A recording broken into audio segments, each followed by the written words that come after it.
It is 3:12 in the morning. The house is completely silent. You are lying in bed, wide awake, staring at the ceiling in the dark.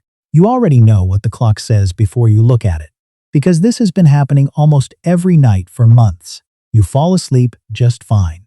But somewhere around 3 in the morning, your eyes open and your mind switches on like someone flipped a light switch. You lie there. You wait. Sleep does not come back. Eventually, you reach for your phone, or you get up and sit at the kitchen table, watching the clock crawl toward morning. Your spouse barely stirs. To them, it is just another Tuesday. But for you, this quiet, private frustration has become one of the defining patterns of your life after 60. Most people blame stress. Most people blame an overactive mind. But here is the part almost everyone gets wrong. The reason you are waking up at 3 in the morning is almost never about what is happening in your mind. It is about what is happening deep inside your body. And your body has been trying to tell you something for a long time. Tonight, we are going to decode 7 specific signals that your body sends between 2 and 4 in the morning, signals that millions of adults over 60 dismiss as normal aging, but that researchers and clinicians now know can reveal hidden conditions affecting your heart, your brain, your hormones, your airways, and your mental health. Before we get into the signals, you need to understand why 3 in the morning is biologically significant. Your sleep is not a single block of unconsciousness. It moves through carefully staged cycles of light sleep, deep sleep, and REM sleep throughout the night. In the first half of the night, your brain spends most of its time in deep, restorative, slow-wave sleep. This is the sleep that heals tissue, consolidates memory, and keeps your cardiovascular system stable. But in the second half of the night, between roughly 2 and 5 in the morning, your brain transitions into longer stretches of REM sleep and much lighter stage 2 sleep. And this is where the problem starts. After the age of 60, your body produces significantly less melatonin, the hormone responsible for maintaining sleep depth and continuity. At the same time, your internal body clock, a tiny cluster of neurons in the hypothalamus called the suprachiasmatic nucleus, begins to drift earlier. This means your deepest sleep happens earlier in the evening, and by 3 in the morning, you are in the lightest, most fragile sleep of the entire night. Any disturbance, whether it comes from your bladder, your airways, your stress hormones, your pain, or your medications, now has the power to fully wake you. And once you are awake in this biological window, your weakened sleep drive often cannot pull you back under. This is not random. This is architecture. And the 7 signals we are about to explore all target this exact window. Signal number 1 is the simplest and the most common, and it is the one most people completely misidentify. After age 60, many adults notice that they naturally get sleepy earlier in the evening and wake up earlier in the morning. They may find themselves dozing off at 8:30 and wide awake at 3. Family members often say things like, "Dad has always been an early riser," or "Mom just does not need as much sleep anymore." But the reality is that this shift is not a personality trait. It is a measurable neurological change called advanced sleep phase. As the brain ages, the suprachiasmatic nucleus, your master body clock, loses neurons and becomes less responsive to the light signals that keep your sleep cycle anchored to the solar day. When this clock drifts forward, your entire sleep window shifts with it. You feel sleepy at 7 instead of 10. Your deepest sleep happens between 8 and midnight instead of between 11 and 3. And by 3 in the morning, your sleep pressure has been largely spent. You are not waking up because something is wrong. You are waking up because, for your shifted clock, the night is biologically over. Here is the misconception that traps millions of people. They respond to this by going to bed even earlier, thinking they need more time in bed to compensate. But going to bed earlier actually reinforces the shift. It locks the clock even further forward. Research shows that the single most effective intervention is anchoring your wake time, getting up at the same time every single day, regardless of when you fell asleep, and getting bright outdoor light within the first hour of waking. Light is the most powerful clock reset tool your body has. Signal number 2 is the one that hides in plain hearing. For years, families across the world have joked about a loved one's snoring. The chainsaw, the freight train. They buy earplugs, they move to the spare bedroom, and everyone laughs about it at holidays. But if that snoring comes with pauses, gasps, or choking sounds, especially in the early morning hours, the laughter needs to stop. Obstructive sleep apnea is a condition where the muscles in the throat relax during sleep. The soft tissue collapses, and the airway physically closes. When this happens, your blood oxygen drops, your heart rate spikes, and your brain triggers an emergency arousal to force you to breathe again. You may not fully wake up, but the damage is done. Your sleep cycle is shattered. And here is the critical detail. Apnea events are significantly worse during REM sleep, which dominates the second half of the night. This is why spouses report that the gasping and choking gets most intense between 2 and 4 in the morning. The consequences of untreated sleep apnea extend far beyond poor sleep. Repeated oxygen deprivation damages blood vessel walls, triggers chronic inflammation, and is one of the strongest independent risk factors for hypertension, heart failure, stroke, and cognitive decline. One of the most dangerous misconceptions about sleep apnea is that it only affects overweight men. The truth is that thin women, older adults of any body type, and even people who do not snore loudly can have significant apnea. If your partner tells you that you stop breathing, even briefly, even quietly, that alone warrants a sleep study. This is one of the most treatable conditions on this list. Signal number 3 is the one that almost every adult over 60 dismisses as a simple inconvenience. The midnight bathroom trip, the 2 a.m. bathroom trip, and then the 3:30 bathroom trip. Family members hear the toilet flush at predictable times every single night. Everyone assumes it is just the prostate, or just the bladder, or just getting older. But here is the part that almost nobody talks about.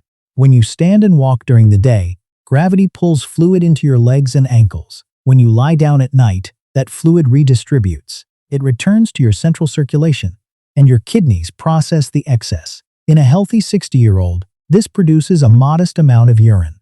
But in someone with early or undiagnosed heart failure, peripheral edema, poorly controlled diabetes, or chronic venous insufficiency, the fluid volume that returns to the kidneys overnight is dramatically larger. The result is a bladder that fills faster and fuller, triggering wake-ups that cluster in the second half of the night, exactly in the 3 a.m. window. And diuretic medications, which are commonly prescribed for blood pressure and heart conditions, amplify this effect enormously if taken too late in the day. The critical clinical distinction is this: one trip to the bathroom per night is common and generally not concerning.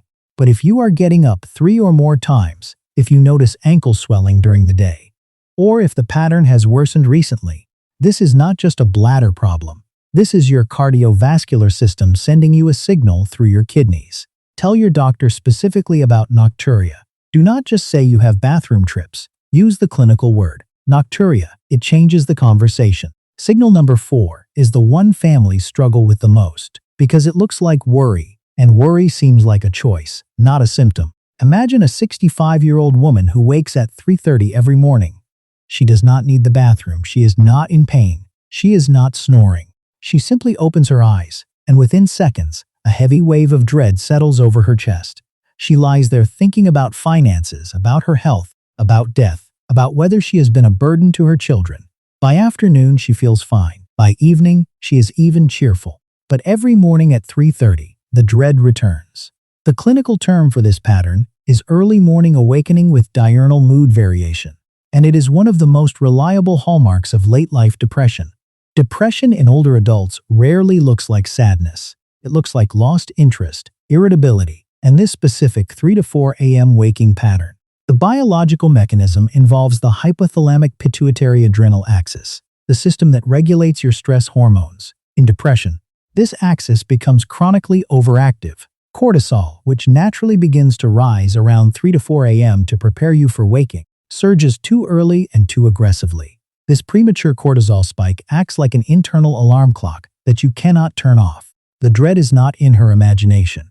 It is cortisol flooding her brain before dawn. This is perhaps the most urgent signal on this list, because late-life depression is directly linked to accelerated cognitive decline, reduced independence, and significantly elevated suicide risk, especially in older men living alone. If a family member notices that someone is consistently quiet, tearful, or flat in the mornings but seems to improve by afternoon, this diurnal pattern needs a doctor's evaluation. Depression is treatable at every age, and treating the depression often resolves the 3 a.m. wake-ups completely. Signal number 5 is the one that hides in the medicine cabinet. The average adult over 65 takes between 4 and 7 prescription medications daily. Many of these medications have direct, documented effects on sleep that patients are never warned about.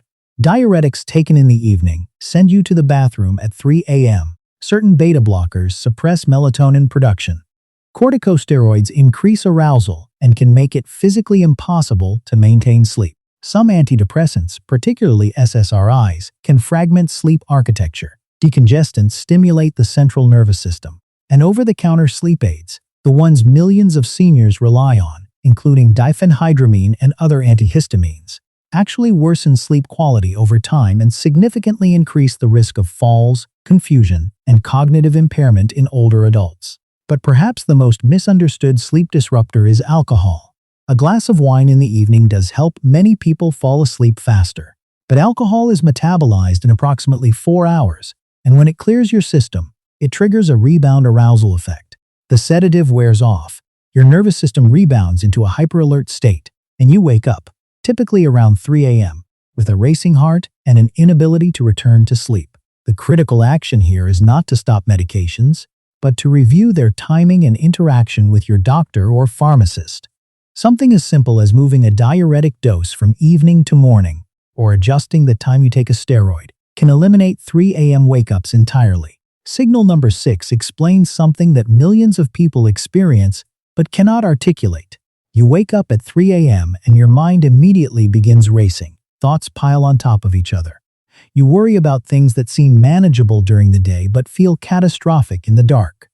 You tell yourself to stop thinking. It does not work. This is not a willpower failure. This is a hormonal event. Cortisol, your body's primary stress hormone, follows a circadian rhythm. In a healthy pattern, it drops to its lowest levels around midnight and begins a gradual rise around 3 to 4 a.m., preparing your body to wake up at dawn. But chronic stress, chronic illness, chronic pain, and anxiety disorders can dysregulate this rhythm. The cortisol rise becomes too sharp, too early, and too intense. When cortisol floods your system at 3 a.m., it activates your sympathetic nervous system, your fight-or-flight response. Your heart rate increases, your blood pressure rises, your pupils dilate slightly, your brain enters a state of hypervigilance. This is the exact opposite of what your body needs to return to sleep. And once you begin ruminating, the rumination itself generates more cortisol, creating a vicious feedback loop. Wake up, worry, produce cortisol, become more alert, worry more. Breaking this loop requires understanding that the racing mind is a downstream effect, not the root cause. The root cause is a misfiring stress response system. Cognitive behavioral therapy for insomnia, known as CBTI, is the most effective intervention for this specific pattern, more effective than sleeping pills in every major clinical comparison. It teaches you to break the loop by changing the behavioral chain, not by suppressing the symptom. Signal number 7 is the one that no one wants to hear about. But the research is too important and too urgent to ignore.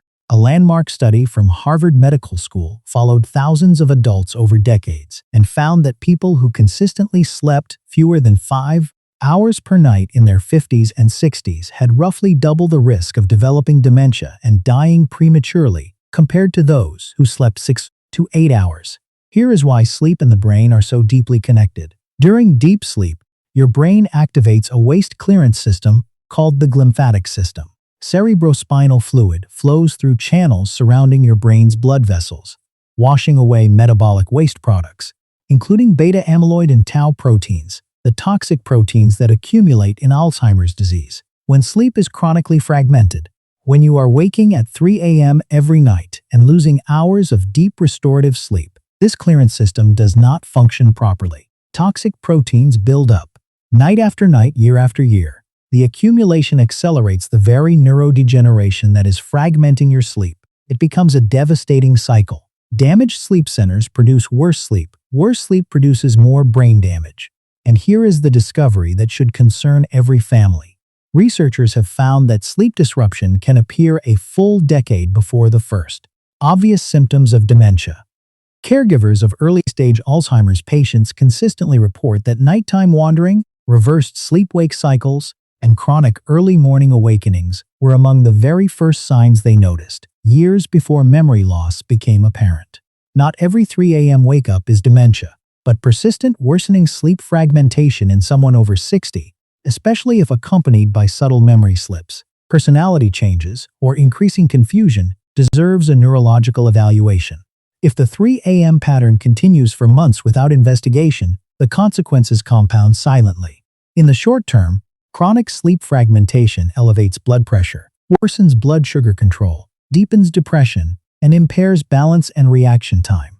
Falls become more likely. Medication errors increase. Driving becomes dangerous. Over years, the downstream effects are severe. Untreated sleep apnea doubles the risk of stroke. Chronic insomnia accelerates cognitive decline. Persistent nocturia correlates with increased cardiovascular mortality. Untreated late-life depression raises suicide risk. And the cumulative burden of lost deep sleep reduces your brain's ability to clear the very toxins that cause dementia.